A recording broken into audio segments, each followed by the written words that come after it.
আজ তৈরি করব পালং শাক দিয়ে দারুণ একটি রেসিপি।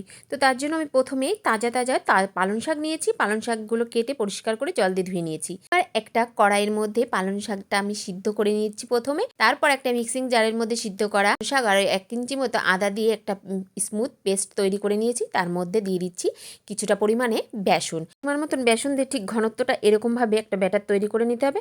একটা থালায় সাদা তেল ব্রাশ করে দিয়ে ওটা করে গোল করে নিয়েছি। তারপর কিছুটা গরম জলের মধ্যে বসিয়ে থালাটায় ভাপ দিয়ে নিতে হবে। 10 মিনিট পর নামিয়ে নিতে হবে। পর এইভাবে পিস পিস করে কেটে নিলেই তৈরি হয়ে যাবে পালং শাকের পনির। পর সর্ষের তেলে ভালো করে ভেজে নিয়েছি। একে একে সব মশলাগুলো দিয়ে ভালো করে মশলাগুলো কষিয়ে নিতে হবে। গ্যারান্টি দিয়ে বলছি, এইভাবে একবার এই পালং শাকের পনিরটা তৈরি করে দেখবে, খেতে দুর্দান্ত স্বাদের হয়। মশলাটা ভালো করে কষে নিয়ে ভেজে রাখা পনিরটা দিয়ে সামান্য পরিমাণে জল দিয়ে ভালো করে ফুটিয়ে নিতে হবে 2 থেকে 3 মিনিট মতো। নামানোর আগে কিছুটা ধনেপাতা কুচি দিয়ে নামিয়ে নিতে হবে। তোমরা এটা ভাত, রুটি, পরোটার সঙ্গে সবকিছুর সঙ্গে খেতে পারবে।